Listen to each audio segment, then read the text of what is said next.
August 3, 1849, Fitzgerald Township, Massachusetts, at precisely 2:14 a.m., the church bells began ringing, not in the slow, mournful peal of a funeral, not in the frenzied alarm of a fire, but in a steady, deliberate rhythm, as if an unseen hand was calling someone or something to attention.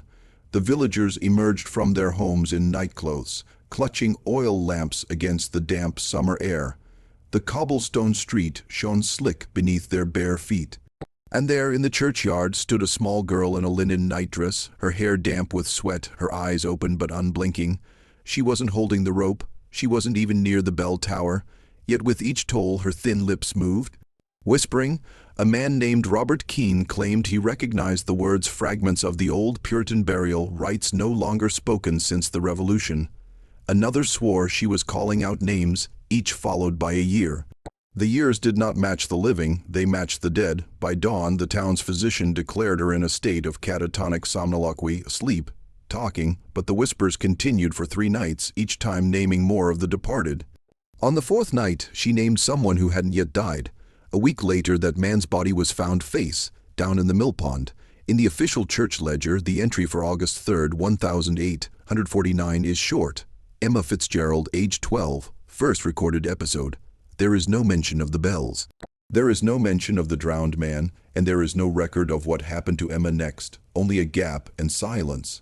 In the town's surviving census of 1849, the Fitzgerald family appears as unremarkable. John Fitzgerald, age 44, a cooper by trade. Margaret Fitzgerald, age 39, homemaker. 2 sons, Patrick and Liam, and Emma the youngest. But among the scattered possessions recovered decades later from the ruins of their home, one object would unsettle even hardened archivists: a small, leather-bound book, warped from water damage, its cover etched with a faint cross. Turned upside down, inside were no prayers, no household records. Instead, each page listed a name, a date of death, and beneath it, a single line in a looping, childlike hand: "They came to me. They told me where they sleep." The earliest entry dated back to 1792, nearly 40 years before Emma's birth. The handwriting in those first entries belonged to no child. In fact, experts who examined it later determined it matched John Fitzgerald's own script from his youth. This meant something troubling. Emma's episodes were not new, they were inherited. The Fitzgeralds attended St. Eustace's Parish, a modest whitewashed church whose records were meticulously kept except for a 17-year span missing entirely. When questioned about the omission in later years, Father Caraway reportedly replied, "Some things are not for the eyes of the living." By September of 1849, whispers about Emma reached the ears of the Massachusetts State Asylum for the Unusual and Unruly, a stone complex outside Boston known for housing individuals whose conditions could not be explained or were too disturbing to be seen by polite society. The asylum kept a small, discreet carriage for retrievals. It arrived in Fitzgerald Township on the night of September 14th. By morning, Emma Fitzgerald was gone, and in her family's black book. A final entry appeared in a cramped, shaking script: "She will not be alone there." The Massachusetts State Asylum for the Unusual and Unruly did not appear in official government records until 1856, though it had been operating for decades in a gray zone between medicine, religion, and the law. Its stone facade loomed over the Charles River, the outer walls blackened from coal smoke, its windows narrowed to slits like the arrow loops of a fortress. The east wing was the oldest section. It was not on any floor plan. Here the cells were not numbered. They were marked with symbols, crude etchings into the iron doors: an open hand, a crescent moon, a circle with a dot in its center. Emma Fitzgerald's symbol was a bell. She was confined to a narrow chamber with a single bed and a chair bolted to the floor. Every night, an attendant was ordered to sit in that chair and record everything Emma said after midnight. Surviving fragments from those logs reveal phrases that chilled the physicians. "The river mouth is open, 14 in the ground, 13 in the walls. The boy in blue will take another." The attendants were instructed never to ask questions, never to speak back, and under no circumstances to mention names in her presence. But Emma seemed to know them anyway. One orderly, Thomas Gray, broke protocol. One night in October, he asked Emma who she was speaking to. She turned her head slowly and looked directly at him for the first time. Not who, whose. 3 days later, Gray was found dead in his quarters, his body contorted, eyes wide open, tongue blackened as if from some poison the asylum's doctors could not identify. Emma was moved deeper into the East Wing, beyond even the other unrulies. There, her voice began to change. It no longer sounded like a child's. The surviving logbook from Emma's second month in the East Wing was kept under lock in the asylum's private archives until its discovery during a 1921 renovation. Most pages had been torn out. Those that remained contained nothing but lists of names, some familiar to Boston's high society, others belonging to townspeople from as far away as Maine. Next to each name, Emma would whisper a phrase. Sometimes it was a location, beneath the elm on Cross Street. Sometimes it was a method, held under, the lungs full of silt. Sometimes it was simply a date that had not yet come. Several of these names belonged to men still alive, judges, merchants, even a state senator. Within a year, nearly all were dead, each in circumstances that mirrored Emma's whispered details. The asylum's chief physician, Dr. Asa Whitcomb, warned the Board of Governors that Emma was dangerously suggestible and might have been fed these names by some malicious party. But there was no record of any visitor ever seeing her after September 1849. No letters, no clergy visits, no family. Father Caraway, the priest from Fitzgerald Township, attempted to intervene. In November, he appeared at the asylum gates demanding to see her, citing a pastoral right to attend to the dying. He was admitted. He did not come out. The official record states that Caraway was retained for observation after displaying symptoms of mental break. But the East Wing log tells a different story. The entry for that night reads, "She said his name before he entered the room. By winter, the governors of the asylum issued a secrecy order. Any staff member caught repeating Emma Fitzgerald's words or even acknowledging her existence would be dismissed without pension and potentially prosecuted for blasphemy under Massachusetts's still active Sabbath laws." Inside her cell, Emma kept speaking. Now she spoke in two voices at once. By early December of 1849, the East Wing attendants began filing disturbance reports that had nothing to do with Emma's voice. They claimed the floorboards of her cell vibrated not from footsteps, but from something moving below. The East Wing had no basement. The asylum was built directly on stone. One attendant, Mary Cotter, swore she heard children laughing beneath the boards while mopping Emma's floor. The laughter was wet, gurgling like they'd been holding their breath too long. When she looked to Emma for explanation, the girl merely said, "They've been here longer than me." 2 nights later, Cotter resigned without collecting her wages. Those who remained noticed other changes. Lantern flames dimmed near Emma's cell as though air was being drawn downward. Rats, normally a plague in the East Wing, avoided the corridor entirely. And more than once, an attendant entering her cell reported finding mud smeared in patterns along the wall, as if drawn by a small hand. The mud always smelled of stagnant water.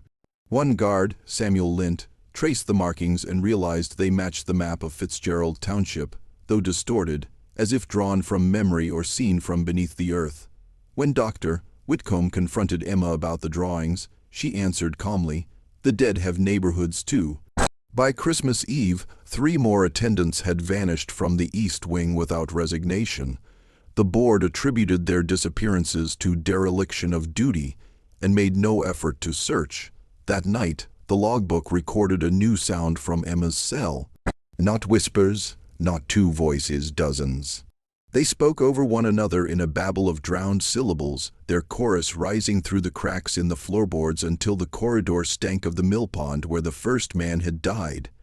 In January of 1850, a clerk named Daniel Hobbins was assigned to reorganize the asylum's sealed files, a task reserved for junior staff considered safe from curiosity.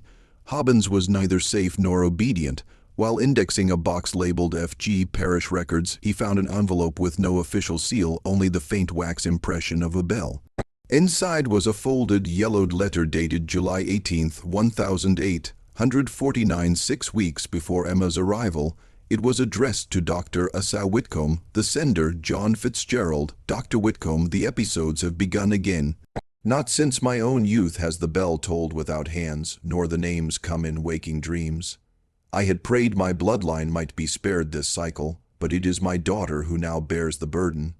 You know what this means and what must be done. The parish is already asking questions. Do not delay, as before there must be no grave. Hobbins, unsettled, slipped the letter into his coat before the head archivist returned. That night, in his boarding room, he reread it several times, unable to decide which part frightened him most, the phrase "as before," or the instruction to ensure there must be no grave. Within 2 days, Hobbins was gone. His belongings remained in his room, the letter too, but his coat was found hanging on a nail in the East Wing's supply closet, damp to the touch, its pockets empty. The board declared his disappearance non-pertinent to operations. The East Wing logs for that week are blank. In Emma's cell, however, one new sentence appeared in the attendance notes, written at 3:11 a.m. The coat will not keep him dry where he's gone. By February 1850, the East Wing's night staff began to dread the sound of the chapel bell. The asylum's main tower had no bell rope. It had been sealed years before, yet twice in that month the bell rang at exactly 2:14 a.m. Each time, Emma sat upright in her bed before the first toll, her lips moving silently, her pupils wide in the lamplight. It was Dr. Whitcomb who first connected the events to an obscure passage in a banned colonial prayer manual, the Office for the Departed, a sequence of tolls and spoken invocations used by Puritan sects in the early 1700s to draw forth the sleeping. The manual contained detailed instructions. Toll 13 times for the drowned. Toll 7 for the buried without rites. Speak their names in the order they were taken. The margin notes in the copy Whitcomb discovered, now missing from the Massachusetts Historical Society's collection, suggested that if the ritual was performed by a blood relative of a prior speaker, it could open a line between the living and the dead for one night and one night only. But Emma's bells rang more than once, and the names she spoke belonged to people who had not yet died. On the night of February 12th, an attendant claimed to hear the bell before it sounded a vibration in the walls, like the hum of an enormous tuning fork. When it tolled, the East Wing filled with a cold mist so dense that lanterns went out. In the logbook for that night, one entry was written in an unfamiliar hand: "The ritual is no longer an invitation, it is a summons."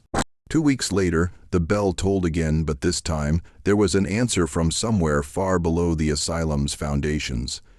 The night of February 26th, the tolling began as before, slow, deliberate, each chime rolling through the East Wing like the pulse of some unseen heart.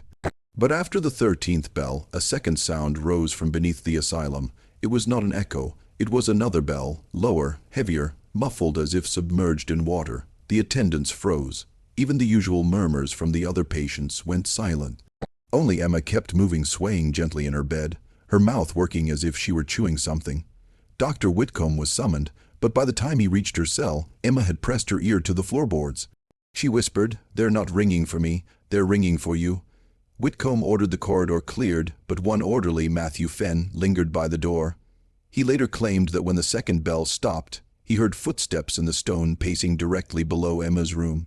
Heavy, deliberate, too slow to be human, the asylum's foundations were inspected the next day. No tunnels, no voids, only unbroken granite. But that week, the water in the East Wing's wells began to turn black. At first, the physicians blamed iron deposits, but tests revealed no mineral cause. Worse, patients complained that the water was warm body, warm as one described it. When an attendant tried boiling it, the steam left a residue on the ceiling like the outline of a hand, fingers spread wide. In March's first log entry, written in Whitcomb's hand, a single line appeared: "The bell below is older than the asylum."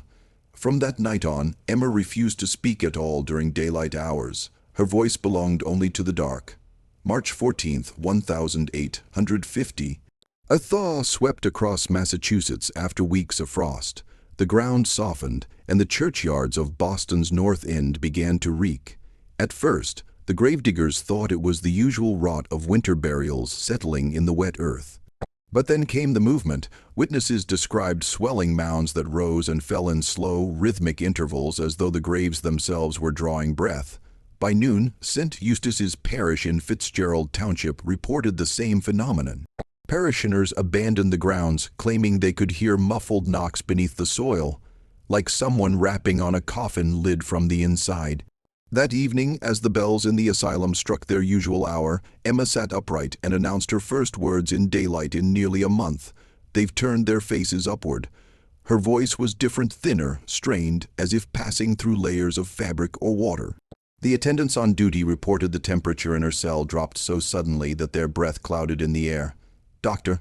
Whitcomb ordered a messenger to Fitzgerald Township to confirm the churchyard reports. The courier returned pale and trembling, clutching a clod of wet earth in a handkerchief. He swore it had been placed on the church's front steps, and in the middle of the soil was a small human tooth, its root blackened, its enamel slick with mud. The east wing log for that night contains a single addition in the margin, not in Whitcomb's hand, but in the same faint, looping script from the Fitzgerald family's black book. Some graves are deeper than others. Some go all the way down. March 21st, 1850.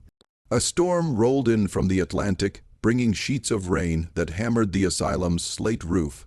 By evening, the wind had stripped shingles from the east wing and driven water down through the walls. At precisely 2:14 a.m., every lantern and oil lamp in the east wing extinguished at once. No draught, no blown wicks, just darkness, sudden and absolute. The attendants groped their way down the corridor, calling for one another, their voices dampened by the strange, muffled air.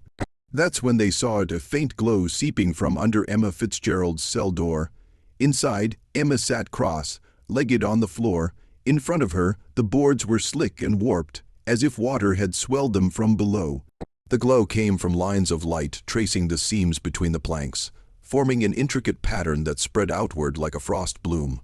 Her eyes reflected the same glow, though no lantern burned in the room. "They're close," she said, her voice layered, the second tone deeper, resonant. "They don't need the bell anymore." The attendants backed away, but one, a new hire named Charles Mott, crouched to see the glowing pattern more clearly. He swore it resembled a map, not of the asylum, but of the surrounding countryside, with rivers and churchyards marked by pulsing points of light. When Mott touched one of the points, the glow vanished instantly. So did he. No sound, no scream, just gone. In the log for that night, Whitcomb did not describe Mott's disappearance. Instead, he wrote, "We cannot keep her here much longer. This is not a patient. This is a signal fire." By dawn, the lights returned to the east wing except in Emma's cell, where it remained pitch black until nightfall. March 27th, 1850. A black carriage pulled up to the asylum gates just after sunrise, its wheels caked in river mud despite the dry road from Boston. Two men stepped out, dressed not in uniforms but in the severe, unmarked coats of those who served the state in unspoken capacities. They did not sign the visitor's ledger. They did not remove their hats indoors. Dr. Whitcomb was summoned to meet them in the East Wing records room, where the smell of damp paper and lamp oil clung like mildew. Witnesses recall hearing little from the conversation except one repeated phrase from the shorter of the two men. "The governor believes the matter to be generational." Later, in Whitcomb's private notes found decades after his death, he elaborated, "Not generational as in hereditary alone, generational as in cultivated, preserved, returned to the soil and exhumed when needed, a crop." The men requested to see Emma. Whitcomb objected, citing her condition. They overruled him. When they entered her cell, Emma was awake, sitting with her hands folded in her lap, her nightdress neatly smoothed over her knees. "You've come for the list," she said. Neither man denied it. One removed a leather-bound ledger from his coat. Emma reached out and touched it only once, leaving a faint ring of moisture on the cover. Then she began to recite, not in the whisper the attendants knew, but in a measured, almost ceremonial cadence. Name after name, some already dead, others yet to meet their end. When she was done, the taller man closed the ledger and said simply, "We'll begin in the north." They left before noon. That night, 4 people were reported drowned in a coastal village 50 miles away. From March 28th to April 3rd, 1850, Emma Fitzgerald spoke not a single word. For the attendants of the East Wing, the silence was worse than the whispering. Without her voice, the corridor felt untethered. The usual patterns, the cold drafts at midnight, the faint vibration in the floorboards ceased entirely. Even the strange smells of mud and pond water were gone. At first, the staff welcomed the reprieve, then the dreams began. Every person assigned to the East Wing that week reported visions of standing in a vast, shallow marsh under a black sky. They were not alone in the water. Pale figures moved just beneath the surface, brushing against their legs, tugging gently at their coats. No one spoke in the dreams, yet each awoke knowing a name they had never heard before. On April 4th, Emma resumed speaking. Her first words, "I've been listening." She would not explain to whom or to what. But her voice was different again, not doubled, but multiplied, as if a crowd were speaking through her, each syllable carrying dozens of faint echoes. That same day, Dr. Whitcomb received a sealed envelope from the governor's office. Its contents are lost, but according to the inventory ledger, the attached item was a key brass East Wing. That night, Emma refused her evening meal for the first time. She sat on the floor, knees drawn to her chest, eyes fixed on the far wall. When an attendant asked what she was looking at, she said, "The door they're digging to." The East Wing had no excavation planned. Yet by morning, the plaster on the far wall of her cell was damp, flecked with grains of soil. Section 13 will be the door in the wall, where the East Wing begins to realize there's something buried directly inside the asylum. Should I continue, on the morning of April 6th, 1850, the damp patch on Emma's wall had widened. The plaster bulged slightly, as though something behind it was pressing forward. Dr. Whitcomb ordered the wall inspected. 2 attendants scraped away the plaster until their tools struck metal, not the iron bars of a cell, but a solid brass plate, tarnished green with age. The plate bore an engraving, a circle with a dot at its center. The same symbol marked one of the older, unused cells in the East Wing. Whitcomb had the wall sealed immediately, instructing the attendants to say nothing. But Emma's reaction confirmed more than he wished to admit. As the last stroke of plaster covered the brass, she began to hum slow, low, and perfectly in time with the toll of a bell no one else could hear. That night, the humming spread.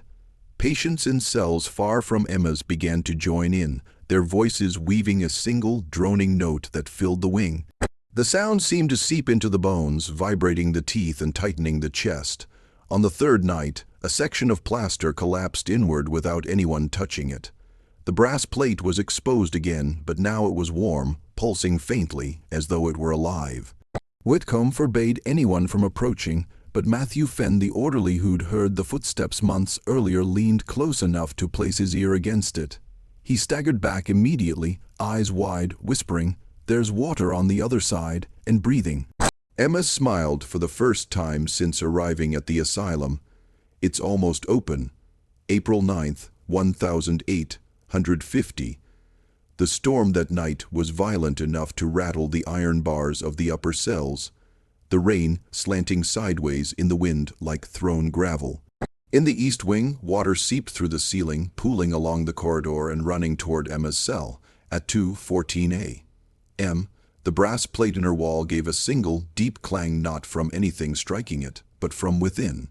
The vibration shook loose the remaining plaster, sending it crashing to the floor in damp chunks. Attendants were summoned, but by the time they arrived, the plate had shifted an inch inward, revealing a narrow seam at its edges. From that seam came warm mist, smelling faintly of pond water and decay. Emma sat facing it, cross-legged, her hands resting on her knees in perfect stillness. She didn't blink as the mist curled around her face. One attendant claimed to hear movement from the other side, not footsteps, but the slow drag of something vast against stone. Another swore the mist carried whispers in a dozen voices, all speaking different words at once. Dr. Whitcomb arrived minutes later, accompanied by 2 of the governor's men. Their reaction was not fear, but recognition. Without a word, they produced a key, the same brass one sent in the sealed envelope, and fitted it into a small, nearly invisible hole near the base of the plate. The lock turned with a sound like a muffled scream. The plate shifted another inch. Whitcomb demanded to know what was behind it. One of the men answered without looking at him, "A debt." Emma began to laugh softly at first, then louder, until her voice fractured into the layered chorus the attendants feared most. The plate was now visibly breathing. April 11th, 1850. The rain had not stopped for 3 days. Gutters overflowed, the Charles River ran high and fast, and the asylum's lower corridors smelled of wet stone. At 2:14 a.m., the brass plate in Emma's wall exhaled. A sudden rush of warm, black water burst through the seams, flooding across the floor of her cell. It was not rainwater. The attendants swore it was thicker, almost oily, and it carried with it leaves, twigs, and hair. Emma stood calmly as the water rose to her ankles. "You can't keep the river out," she said. The governor's men returned with oil lamps and lengths of chain. They looped the chains across the plate, securing them to iron bolts sunk into the surrounding stone. But the metal strained with every pulse from behind, each throb pushing another slick wave into the room. Dr. Whitcomb ordered buckets to be brought, but the attendants soon realized the water was not spreading evenly. It crawled snaking down the corridor toward other cells, pooling beneath doors, seeping upward through floorboards where no gaps existed. In cell 6, a patient began screaming that something was grabbing his feet beneath the water. When attendants forced the door open, the cell was empty. Only his shackles remained, swinging gently above the surface. By dawn, the east wing was ankle deep. The brass plate had stopped moving, but it pulsed slowly like a heart at rest. Emma lay back in her bed, her nightdress soaked, her eyes half closed. "It's listening," she murmured. "It knows the names now." That day, the asylum closed the east wing to all non-essential staff. The records call it quarantine. The logs call it preparation. April 14th, 1850. The governor's men arrived in a second carriage, this time with no attempt at discretion. They brought crates marked only with the symbol of the circle, and the same as on the brass plate, and carried them directly to the east wing under heavy canvas covers. Inside were 13 lanterns, each of a peculiar design, narrow glass chimneys etched with symbols, their brass bases blackened with age. The wicks were not cotton, but a strange twisted fiber that felt coarse, almost like human hair. The men ordered the attendants to clear the east wing of all patients except Emma. Those who refused were dismissed on the spot. At sundown, the lanterns were placed in a perfect circle around her cell. One by one, they were lit and the flames burned blue. Dr. Whitcomb asked what this would accomplish. The shorter of the two men replied without emotion, "The light does not keep them out, it keeps them in." As the 13th lantern flared, the brass plate began to groan a deep, resonant sound that shook dust from the ceiling. Water seeped from its edges again, but this time it recoiled from the blue light, pooling instead at the center of the room. Emma stood in the middle of her bed, eyes wide, breathing hard. "You've made it angry," she said. The water in the center began to rise, not from the floor, but as a perfect vertical column, spinning slowly. Faces formed within it, pale, bloated, their mouths opening and closing in silent words. Whitcomb tried to step inside the lantern circle, but the taller man stopped him. "Once the 13th burns out, there's no crossing back." Emma's voice split again into the many-layered chorus. "It's already crossed. April 14th, 1853, 41 a.m. The blue flames had been burning for nearly 7 hours. The air in the east wing was heavy, as though it had been poured in and left to settle. The column of water in Emma's cell now reached the ceiling, spinning with unnatural precision. The faces inside it moved more quickly, their mouths straining wider, teeth flashing in the lamplight. One lantern, the 7th in the circle, began to flicker. The shorter man cursed under his breath and rushed toward it, fumbling in his coat for a vial of oil. The moment his boot crossed the chalk boundary on the floor, the brass plate shuddered violently. A sound came from within, not a groan, but a sharp crack, like the splitting of bone. The 7th lantern's blue light winked out entirely. The water surged outward. Every remaining lantern quivered as if in a strong wind. A second flame died, then a third, the darkness between them widening like a wound. Emma's voice or voices rose above the chaos. You kept them in your walls. You called them your debt. Now they've come to collect. The taller man drew a small iron rod and struck it hard against the floor, producing a ringing note that seemed to momentarily freeze the water in place. But then the column burst, drenching the lanterns, snuffing the remaining flames. The faces were no longer in the water, they were in the room. Some were blurred and shifting, others distinct: the pale child with the sewn mouth, the old woman with eyes of milky glass, the man whose skin sagged like wet cloth. And each of them turned toward Emma, not to harm her but to kneel. The east wing had no bells, but every patient in the building woke that night. Some claimed later they had heard singing. Others swore it was the scrape of bare feet against stone. The kneeling shapes rose in unison when Emma stepped from her bed. Her white gown clung to her like wet paper, the hem dragging behind as she crossed the ruined lantern circle. The brass plate underfoot still hummed, but now it seemed almost reverent. She did not look at the two strangers or at Dr. Whitcomb, who stood frozen against the far wall. She walked with slow precision, the shapes falling into place behind her, row by row, until they formed a column stretching the length of the east wing. They followed her as she moved through the corridor, their faces turning toward the cells on either side. Those inside shrank from the bars, but the shapes did not open doors, they simply passed through, as though the walls were a fog. One man in cell 12 screamed when the child with the sewn mouth approached. The child pressed its forehead to the man's chest, and the screaming stopped, not because he was calmed, but because the sound had been taken. His lips moved, but no voice came. Emma continued, her eyes fixed on the great iron door at the far end of the wing. When she reached it, the door swung open without a hand touching it. Beyond lay the main hall with its high windows and hanging oil lamps. The shapes spread out, filling the space, their wet footprints smearing the polished floorboards. From somewhere deep in the building came a long, slow tolling. The asylum had no bells.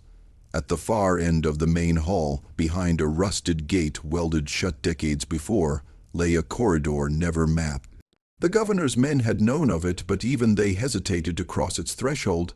Emma led the procession down this narrow passage. The walls were lined with small niches, each containing a crude wooden box, many cracked and leaking dust. The names of the dead were etched in shaky letters, but some niches were blank.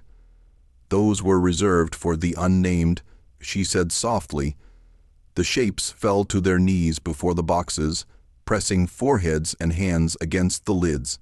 The air grew cold, the sound of dripping water echoing like distant cries. One of the governor's men whispered to Whitcomb, "All of them. These are the ones from the Black Book." Whitcomb could not answer. Every name Emma had spoken over the past months seemed to converge here. The unnamed, the drowned, the buried in secret, the forgotten of town and parish alike. They were all in this hall now, waiting. Emma approached the final niche. It was larger than the others and unmarked. She knelt, placing her palms against the wood. A strange hum filled the hall, vibrating through stone and bone alike. "They have been patient," she said. "They have been waiting for me." Then she turned toward the governor's men and Whitcomb, her eyes reflecting every face in the hall at once. "And now," she whispered, "it is time to return what was taken." The wooden lid slowly creaked upward on its own. A column of black water began to rise, carrying the shapes with it, spilling into the corridor and pressing outward toward the east wing, toward the lantern circle, toward the world beyond. By dawn, the east wing was empty. The brass plate had returned to its place, undisturbed, but the floor was slick with black water that vanished by midday as if it had never existed. The lanterns, shattered and soaked, were stacked in a corner, their blue flames extinguished forever. Emma Fitzgerald was gone. No trace remained beyond the damp imprint of her knees on the floor and the lingering echo of her layered voice. The governor's men left quietly, leaving Dr. Whitcomb to catalogue the aftermath. He wrote in his private notes, "No one will believe this. The east wing is to be sealed, all records burned, and the Black Book removed from the archives." Emma Fitzgerald existed only in whispers and shadows now.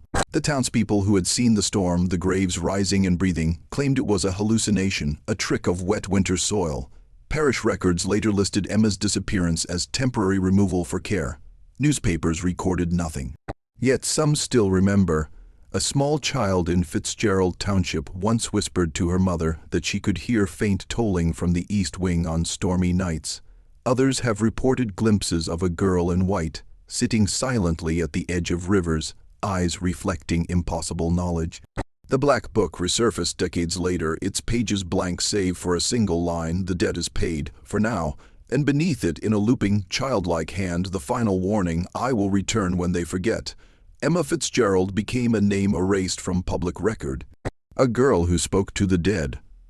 A reminder that some knowledge is too old, too persistent, and too terrible to ever be contained, and that the corridors of institutions, the graves of forgotten souls, and the quiet rivers of New England may still be listening.